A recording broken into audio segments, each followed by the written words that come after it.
Subscriber के अपन बहुत ज्यादा करीब हैं, तो अगर सब्सक्राइब कर दोगे तो बहुत ज्यादा जल्दी ही अपन 16,000 सब्सक्राइबर पूरे कर लेंगे। अब अपन आगे बढ़ते हैं यूनिट नंबर 2 की तरफ, Indian culture fair and fort architect.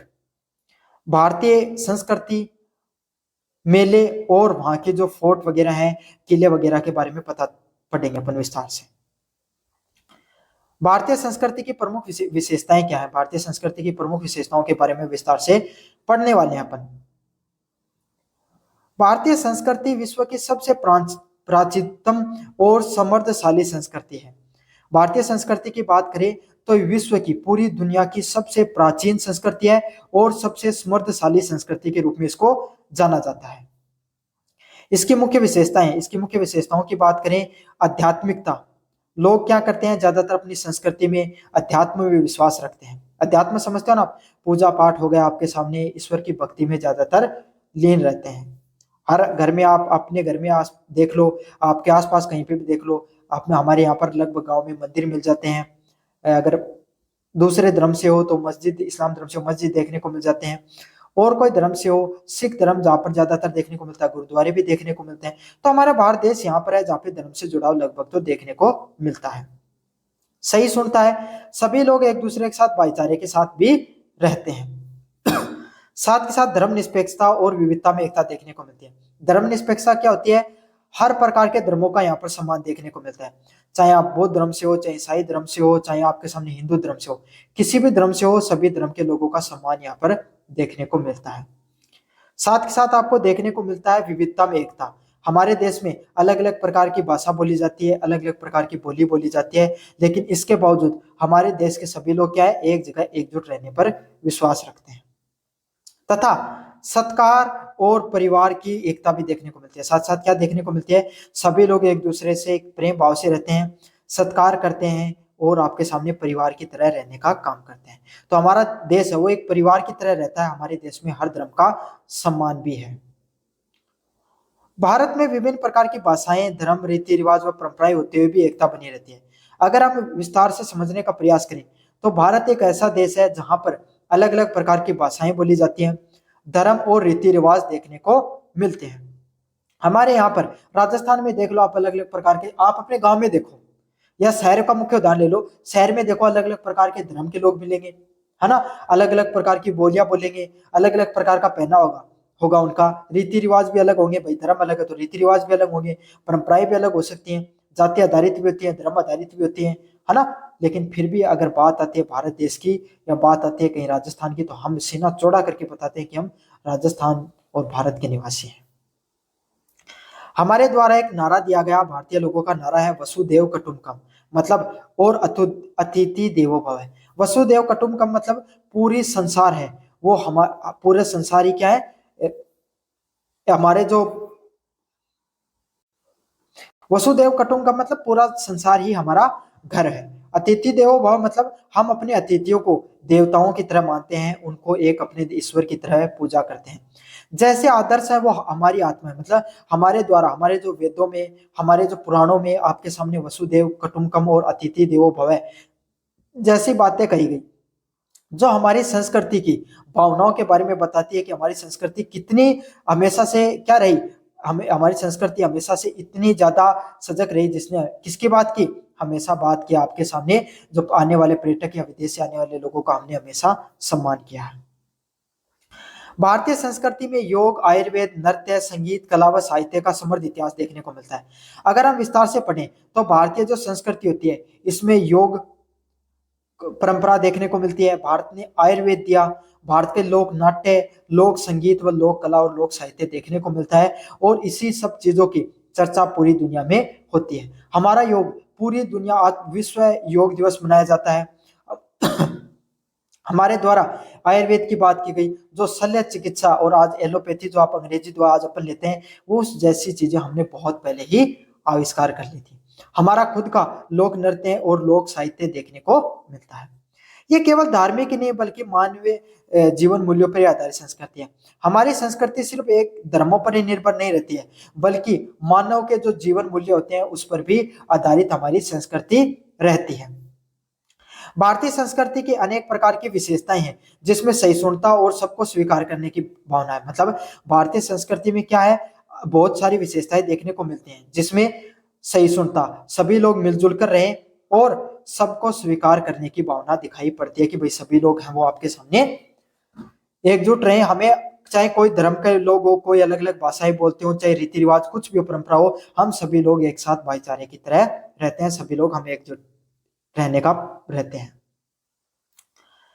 इसकी परंपराएं और आचार विचार आज भी समाज में नैतिकता और मर्यादा को बनाए हुए हैं। भारतीय संस्कृति में जो अलग अलग प्रकार की परंपराएं पाई जाती हैं, आचार विचार व्यवहार देखने को मिलता है, इसने हमारे समाज में आज भी नैतिकता और मर्यादा है वो बनी हुई है। इस प्रकार जो हमारी संस्कृति है, भारतीय संस्कृति की संपूर्ण मानवता के लिए प्रेरणा स्रोत है। अगर हम विस्तार से समझे तो भारतीय संस्कृति है वो पूरी दुनिया के सामने जो प्रेरणा का स्रोत बनी हुई, पूरी दुनिया हमारी संस्कृति से सीखती है। तो ये आपके सामने जो प्रश्न था आपका, भारतीय संस्कृति की जो प्रमुख विशेषताएं हैं उसके बारे में अपन ने विस्तार से पढ़ा है, काफी ज्यादा महत्वपूर्ण प्रश्न है। मुझे उम्मीद है कि आपको सारे सारे प्रश्न बहुत अच्छे से समझ में आ गए होंगे। अब बढ़ते हैं अपन यूनिट नंबर 2 के जो अगला महत्वपूर्ण प्रश्न है, राजस्थान के प्रमुख मेलों का साहित्यिक महत्व बताइए। हमारे राजस्थान में आपके सामने अलग अलग प्रकार के प्रमुख मेले लगते हैं, उनका क्या साहित्यिक महत्व उसके बारे में अपन विस्तार से पढ़ेंगे। राजस्थान के मेले व लोक संस्कृति उसकी जीवन धारा का प्रतीक है। अगर अपन विस्तार से देखें तो राजस्थान में अलग अलग प्रकार के मेले पड़ते हैं और लोक संस्कृति है वो उन सब चीजों की जीवन धारा के प्रतीक के रूप में माना जाता है। मतलब वो हमारी लोक संस्कृति का हिस्सा है और हमारी जीवन धारा का हिस्सा है। प्रमुख आपके सामने मेलों की बात करें तो पुष्कर का मेला है, इसमें प्रमुख रूप से जाना जाता है। बस पुष्कर का मेला बढ़ता है आपके सामने अजमेर में, भाई आपके यहीं पे पुष्कर का मेला भी देखने को मिलता है। रामदेवरा मेला है बाड़मेर के अंदर पड़ता है। नागौर का मेला है, करनी माता का मेला है बीकानेर में पड़ता है। बाण गंगा का मेला है और डेजर्ट फेस्टिवल है जैसलमेर में। ये सब आपके सामने प्रमुख आपके सामने क्या है, मेले हैं, प्रसिद्ध मेले हैं जो राजस्थान के अंदर आपके सामने बढ़ते हैं। इन्हीं सब मेलों की आपके सामने अलग अलग सांस्कृतिक पहचान है, इन सब मेलों की अलग अलग प्रकार से आपके सामने महत्व भी है। इन मेलों में धार्मिक श्रद्धा, व्यापार, लोक नृत्य व संस्कृति, संगीत व पारंपरिक वेशभूषा का समावेश देखने को मिलता है। अगर अपन विस्तार से देखें तो ये सब जो मेले पड़ते हैं इनका धार्मिक महत्व है, लोगों की इनके प्रति श्रद्धा है, व्यापार करने के लिए लोग यहाँ पर आते हैं। वे लोग आते हैं मेलों में, क्यों आते हैं, काफी मेले जो धर्म से संबंधित हैं, जैसे रामदेवरा का मेला है, करनी माता का मेला है, बाण गंगा मेला है। ये सभी आपके सामने कैसे मेले हैं, जिनमें लोग अपनी धार्मिक आस्था से वहां पर आते हैं, श्रद्धा से। व्यापार और लोक नृत्य करने आते हैं। मतलब व्यापार की बात करें, भाई कोई भी मेला बढ़ता है तो वहां पर लोग चीजों की खरीदारी करने आते हैं, तो काफी ज्यादा लोगों के वहां पर एकजुट होते हैं। तो वहां पर एक एक जगह जब लोग इकट्ठा होते हैं तो आपके सामने वहां पर व्यापार भी बढ़ता है। लोक नृत्य की बात करें, लोग अलग अलग प्रकार के जो वहां पर लोक नृत्यों का आयोजन कराया जाता है, संगीत और पारंपरिक वेशभूषा का भी समावेश देखने को मिलता है। लोग अलग अलग प्रकार के संगीत गाते हैं और पारंपरिक जो हमारी जो वास्तविक राजस्थान की वेशभूषा है वो देखने को मिलती है। हमारा लोक नृत्य है, हर जो मेला है उसका जो लोक नृत्य देखने को मिलता है, पारंपरिक वहां पर संगीत बजते रहते हैं। वहां पर जो लोग घूमने आते हैं, जितने पर्यटक आते हैं, उसमें हमारे भारतीय और राजस्थानी पारंपरिक जो वेशभूषा है वो देखने को मिल जाती है। मेले लोगों को सामाजिक एकता, भाईचारा व संस्कृति गौरव की भावना उत्पन्न करते हैं। अगर हम मेलों के बारे में विस्तार से अध्ययन करें तो मेलों का क्या महत्व है, मेले क्या करते हैं, हमारी जो सामाजिक एकता है, समाज में जो एकता बढ़ाने का कार्य करते हैं।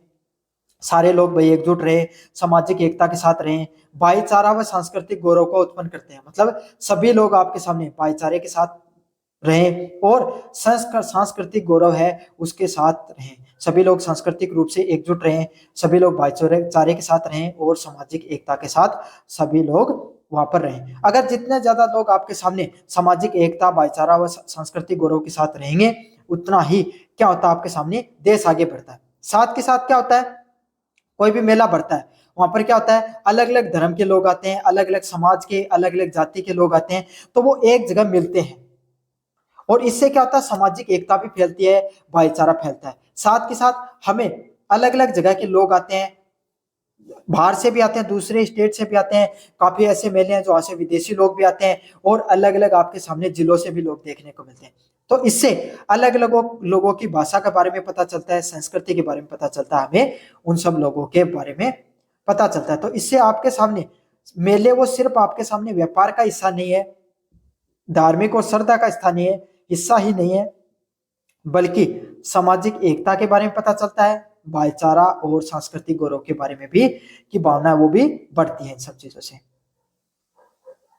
अगले वाला पॉइंट है, विदेशी पर्यटक भी इन मेलों से आकर्षित होकर राजस्थान की संस्कृति से परिचित होते हैं। तो ये जो मेले देखने को मिलते हैं, जिसमें पुष्कर का मेला हो गया, रामदेवरा मेला हो गया, नागौर मेला हो गया, इन सब मेलों में सिर्फ आपके सामने राजस्थान के लोग या भारत देश के अन्य राज्य से लोग नहीं आते हैं, बल्कि विदेशी पर्यटक भी यहाँ पर घूमने के लिए आते हैं। इन सब मेलों से क्या होती है, हमारी जो राजस्थान की जो संस्कृति है वो और ज्यादा पूरी दुनिया में प्रचलित होती है। विदेशी पर्यटक इसको इस संस्कृति को समझते हैं और वहां जाकर, विदेश में जाकर इस संस्कृति के बारे में लिखते हैं या दूसरे लोगों को बताते हैं। तो इससे हमारी संस्कृति है, गौरवशाली संस्कृति है, उसके बारे में दुनिया के अन्य लोगों को भी पता चलता है। इनसे न केवल पर्यटक को बढ़ावा मिलता है, बल्कि स्थानीय कारीगर और व्यापारियों के आर्थिक लाभ भी होता है।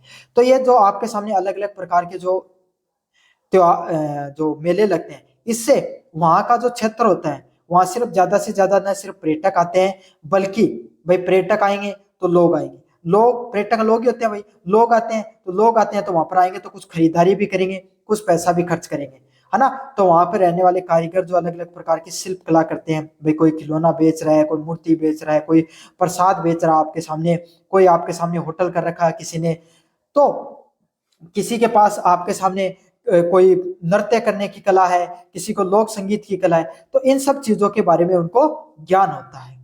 और व्यापारियों को आर्थिक लाभ भी होता है। इससे क्या होता है, जो अलग अलग जो व्यापारी वर्ग होता है उसके पास उसको आर्थिक लाभ भी देखने को मिलता है। राजस्थान के मेलों में जीवित परंपराओं का उत्सव माना जाता है। राजस्थान को क्या माना जाता है, राजस्थान में जितने भी जो मेले होते हैं, इनको हमारे यहाँ की जीवित परंपरा, मतलब हमारी जो परंपराएं हैं उसके जीवंत करने के, उसको जिंदा करने का आधार भी माना जाता है, जो हमारे राज्य की पहचान बन चुका है। समझ में आ गया।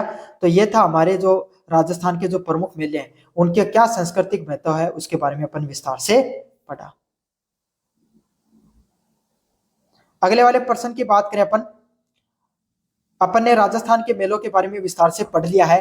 अब अपन जो दूसरी स्थापत्य कला है, 6 नंबर प्रश्न में पढ़ेंगे, राजस्थान के किलों की स्थापत्य विशेषताओं के बारे में बताइए। तो राजस्थान के जो किले हैं उनकी क्या क्या प्रमुख स्थापत्य विशेषताएं हैं, उसके बारे में अपन विस्तार से पढ़ने वाले हैं। काफी ज्यादा महत्वपूर्ण प्रश्न है ये भी। राजस्थान में अनेक प्रकार के किले पाए जाते हैं, जैसे चित्तौड़गढ़ का किला, कुंभलगढ़ किला, रणथंभौर किला, जैसलमेर व आमेर किला। तो राजस्थान जो है वहां पर सिर्फ आपके सामने मेले नहीं लगते हैं। हम अपनी सिर्फ मेलों के लिए प्रसिद्ध नहीं है, बल्कि हमारा राजस्थान है, हमारी संस्कृति है, वो एक चीज के लिए और सबसे ज्यादा फेमस है, वो किले। हमारे राजस्थान में जितने किले पाए जाते हैं उतने किले पूरे भारत में और कहीं पर भी नहीं पाए जाते हैं। राजस्थान में कुछ प्रमुख किले हैं, जिन जो चित्तौड़गढ़ का किला हो गया, कुंभलगढ़ का किला हो गया, रणथंभौर का किला, जैसलमेर और आमेर के किले हैं। ये हर किले की एक अपनी अलग पहचान है, हर किला है उसकी अपनी स्थापत्य कला के लिए वो विशेष रूप से पहचाना जाता है। इन किलों की प्रमुख विशेषता अगर अपन विस्तार से पढ़े तो हर किलो की कुछ प्रमुख विशेषता है। क्या क्या विशेषता है, उच्ची प्राचीर। उच्ची प्राचीर मतलब आपके सामने ऊंची ऊंची दीवारें देखने को मिलती है ना, बहुत लंबी लंबी दीवारें होती हैं आपके सामने, बड़े बड़े द्वार देखने को मिलते हैं वहां पर, जलाशय, जहां पर जो उस समय के जो राजा महाराजा हुआ करते थे और वहां की प्रजाएं उन जलाशयों से पानी पीती थी, तो वो आज के समय स्थापत्य कला का हिस्सा है, हमारी लोक संस्कृति का हिस्सा है। वहां पर मंदिर, महल व कलात्मक नक्शिया नकाशियां भी देखने को मिलती हैं।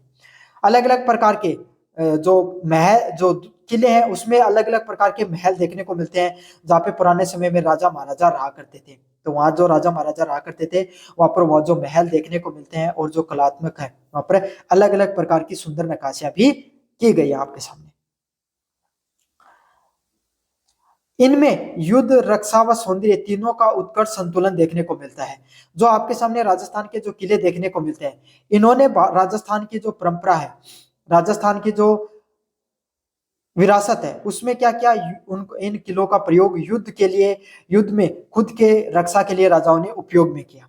साथ के साथ राजाओं ने युद्ध में इनका उपयोग किया, रक्षा के लिए उपयोग किया और सौंदर्यता के लिए भी ये पहचान में लगे।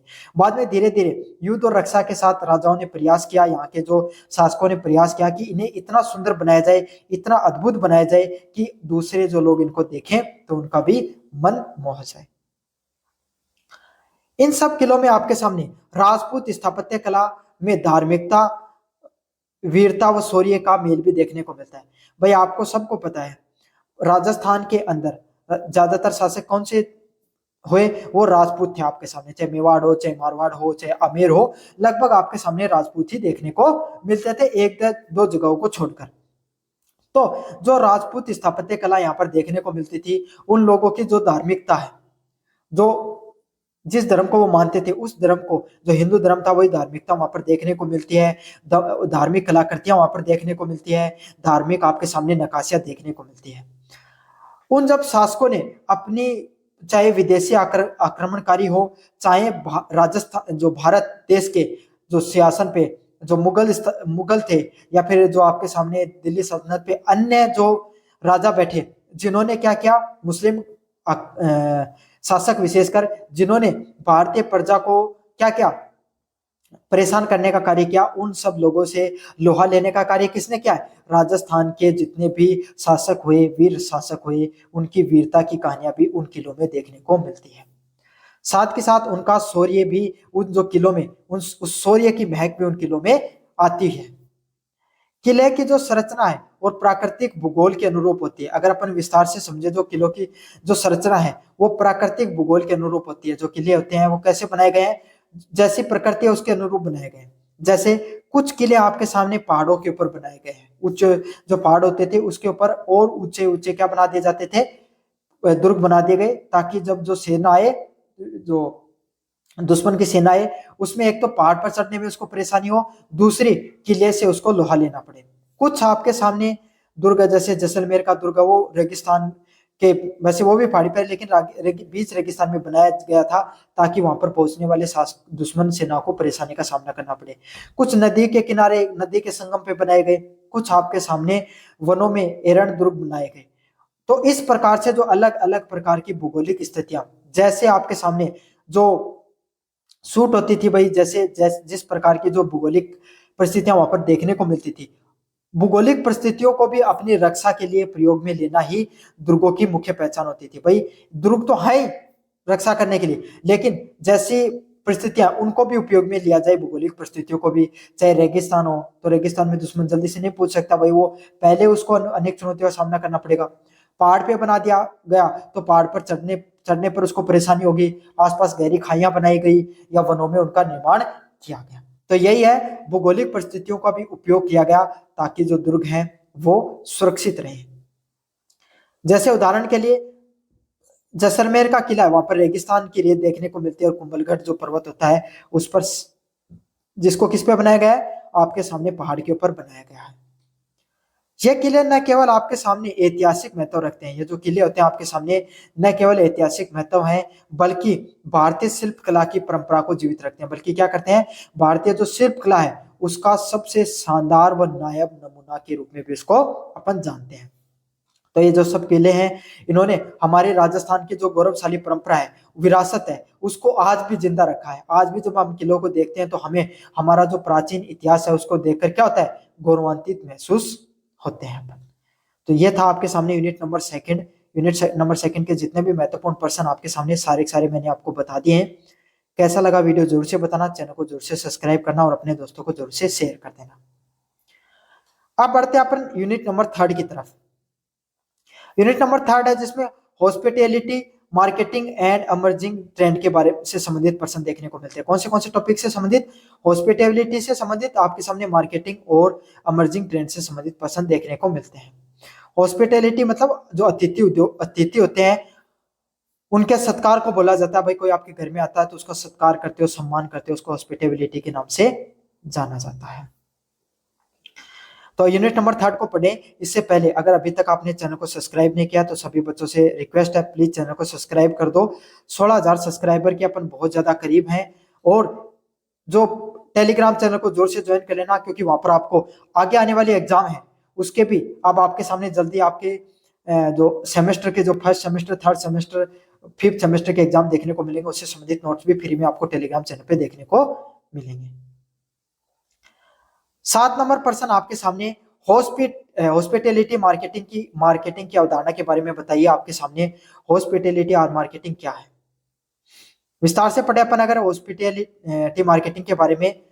हॉस्पिटैलिटी मार्केटिंग का अर्थ है अतिथि उद्योग में ग्राहकों को आकर्षित करना, संतुष्ट रखना व दीर्घकालीन संबंधों को स्थापित करना। मतलब हॉस्पिटैलिटी मार्केटिंग का क्या अर्थ होता है, जो अतिथि होते हैं उनमें जो भाई कोई अगर आपके सामने कोई घूमने आया है तो उन सब लोगों को वहां पर आपके सामने आप क्या करोगे, इस प्रकार की मार्केटिंग करो कि जो लोग आ रहे हैं आपके सामने पर्यटक, वो आपकी व्यापार के पास आए। जैसे आपका होटल है तो आपके होटल में रहने के लिए आए, अगर आप कोई व्यापार करते हो वहां पर कुछ चीजें बेचते हो, दुकान आपकी, तो उस दुकान के अंदर आए। तो अतिथि उद्योगों को अतिथि उद्योग में ग्राहकों को आकर्षित करना, संतुष्ट करना व दीर्घकालीन संबंध स्थापित करना। ऐसे नहीं कि भाई आप कोई व्यक्ति या कोई पर्यटक आपके यहाँ पर घूमने के लिए आया और आपने उसको लूट खसोट कर ली, ताकि अब क्या होगा भाई, वो एक बार तो आपके पास आ गया, आपने एक बार तो फायदा उठा लिया, लेकिन फिर वो आपके पास कभी भी नहीं आएगा। तो आपको इस प्रकार का व्यवहार नहीं करना है। अपना व्यवहार को इस तरीके से बनाना है कि एक अतिथि एक बार आ गया, वो बार बार आपके पास आए। इसमें सेवाओं के गुणवत्ता, मूल्य निर्धारण, प्रचार, ग्राहक अनुभव और सुविधाओं का विशेष महत्व रहता है। तो ये जो आपके सामने जो जो हमारी जो हॉस्पिटैलिटी मार्केटिंग होता है, इसमें क्या क्या चीजों का ध्यान रखना है। भाई आपकी दुकान है, आप ये समझ लो कि आपकी क्या है, पुष्कर मेले में दुकान है, और उसमें आपको किन किन चीजों का ध्यान रखना है। पहला, आपकी अगर आपने व्यापार कर रहे हो तो वहां पर सेवा की गुणवत्ता।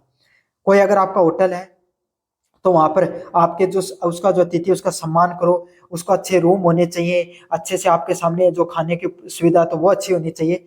अगर कुछ सामान बेच रहे हो तो वो अच्छी क्वालिटी का होना चाहिए आपके सामने। तो जो भी आपके सामने वस्तु को बेचो वो अच्छी क्वालिटी की हो। मूल्यों का निर्धारण, फिक्स वैल्यू पर, जितनी वस्तु की वैल्यू है आप उसी से उतना ही पैसा लो। ऐसा नहीं कि आपने उसको ठग लिया। एक बार तो आप कोई व्यक्ति से ज्यादा पैसा लेकर क्या कर सकते हो, खुश हो सकते हो, लेकिन फिर बार बार वो व्यक्ति आपके पास नहीं आएगा। प्रचार करना, मार्केटिंग भी होना बहुत जरूरी है। भैया आप